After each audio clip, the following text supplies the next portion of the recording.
অংগনবাদী কৰ্মী সহায়িকাসকলক ভুল পথে পৰিচালিত কৰি চিটুৱে এইবিলাক আন্দোলন কৰাই আছে। গতিকে মোৰ বাইদেউ ভণ্টি যিমান অংগনবাদীত আছে দৰমহা পোৱা নোপোৱাটো মই পাতিম, এই চিটুৰ পৰা ওলাই আহক।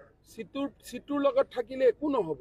সমাধানটো কি হ'ব? সমাধান একো নহয়। চিটুৰ লগত থাকিলে অংগনবাদী কৰ্মী সহায়িকাবিলাককতো বাচ্চা পঢ়াব দিয়াও ৰিক্সি হৈ গ'ল।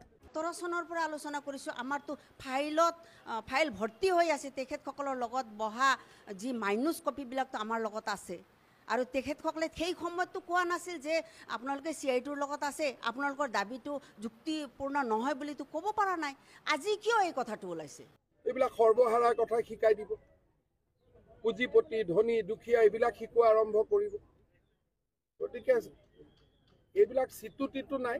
যদি কিবা দাবী আমাক ক'ব আছে আছুৰ ওচৰত যাওক, যুৱ ছাত্ৰ পৰিষদৰ ওচৰত যাওক, সাহিত্য সভাৰ ওচৰত যাওক। মোক যদি লগ নাপায় চিটু টিটু ইয়াত কি কৈছে যে অংগনবাদী কৰ্মী সহায়িকাই CITৰ লগত থাকিছে, গতিকে শিশুৰ লগত যোৱাৰ কাৰণে ৰিক্সি হৈছে।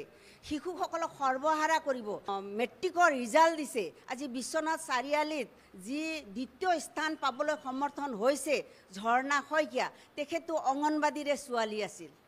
গতিকে প্ৰশ্ন কৰিছোঁ আজি আমি মুখ্যমন্ত্ৰী মহোদয়ক, আমি কি শিক্ষা দিওঁ? আমাৰ কেন্দ্ৰলৈ আমি তেখেতক স্বাগতম জনাইছোঁ। আহক আমি কেন্দ্ৰত কেনেকৈ আমি শিশুসকলক আমি শিক্ষা দান কৰোঁ।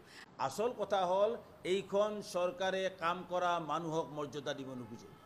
এইখন চৰকাৰে মাথোন কাৰোবাক অনুকম্পা ভিত্তিক 2 পইচা দি ভোট কিনিব বিচাৰে। ৰাজহুৱা খণ্ড বিৰোধী নিবনুৱা বিৰোধী নীতিৰ বিৰুদ্ধে প্ৰচাৰ চলাইছে আৰু সকলো মানুহক কৈছে যে বিজেপিৰ বিৰুদ্ধে অৱস্থান ল'ব লাগে, এই চৰকাৰৰ নীতিৰ বিৰুদ্ধে অৱস্থান ল'ব লাগে। সেয়ে হৈছে তেওঁলোকৰ মূল আক্ৰমণৰ লক্ষ্য।